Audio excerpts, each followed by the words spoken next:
வணக்கம். ஒரு காட்டில் யானை குளித்து முடிச்சுட்டு அப்படியே வழியில் நடந்து வந்துட்டுருக்கு. அதே வழியில் ஆப்போசிட்டில் ஒரு பன்னி நல்லா சேத்துல பிரண்டு எழுந்துட்டு ஃபுல்லாக அழுக்கு சகதியோடு வந்துட்டுருக்கு. அதை பார்த்த யானை வந்து லைட்டாக ஒதுங்குது அந்த வழி விட்டு. அந்த பன்னி வந்து அந்த யானையை ஒரு லைட்டாக ஒரு லைட்டாக பார்த்துட்டு அப்படியே சிரிச்சுட்டு அப்படியே காட்டுக்குள்ளே போகுது. காட்டுக்குள்ளே போன பன்னி வந்து காட்டு விலங்குக்கிட்ட யானையை பார்த்தியா என்னை பார்த்து பயந்து ஒதுங்கிச்சு, நான் எவ்வளோ பெரிய ஆள் தெரியுமா, நான் எவ்வளோ கெத்து தெரியுமா, அப்படி இப்படின்னு சொல்லிட்டு தன்னை பற்றி ரொம்ப பெருமையாக பேசிகிட்டு இருக்கு. அந்த விஷயம் எப்படியே காட்டு அந்த யானைக்கே காதுக்கு வந்துச்சு.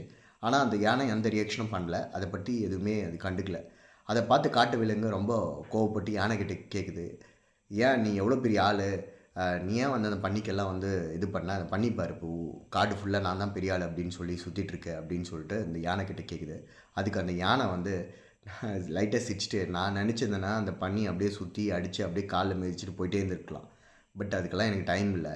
என்னோட எண்ணம், என்னோடய ஆஸ்பிரேஷன்லாம் வேறு. இதுக்கெல்லாம் நான் ரியாக்ட் பண்ணிட்டு இருந்தேன்னா என்னோடய கோல்ஸ் நான் போய் அச்சீவ் பண்ண முடியாது. நான் போய் சேர வேண்டிய இடத்துல நான் சேர முடியாது. இந்த பன்னிக்கிட்டெல்லாம் பேசிவிட்டு அதுக்காக எனக்கு டைம் வேஸ்ட் பண்ண முடியாது அப்படின்னு சொல்லிட்டு இருக்கு.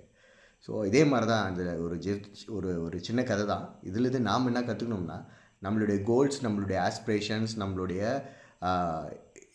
எண்ணமெல்லாம் எங்கே ரொம்ப ஹையாக இருக்கணும். சின்ன சின்ன விஷயம் வந்து இது மாதிரி நம்மளை பண்ணி மாதிரி நம்மளை சின்ன சின்ன விஷயம் கிராஸ் பண்ணுறப்போ அதுக்கெல்லாம் உட்காந்து ரியாக்ட் பண்ணிவிட்டு திங்க் பண்ணிவிட்டு அதுக்கு டென்ஷன் ஆகிட்டு இருந்தோம்னா நம்ம சேர வேண்டிய இடம் வந்து நம்மளால் போய் அச்சீவ் பண்ணவே முடியாது.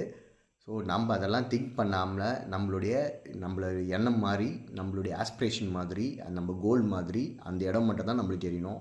எந்த டிஸ்டர்பன்ஸ்க்கும் நம்ம வந்து இடம் கொடுக்கக்கூடாது. நன்றி, வணக்கம்.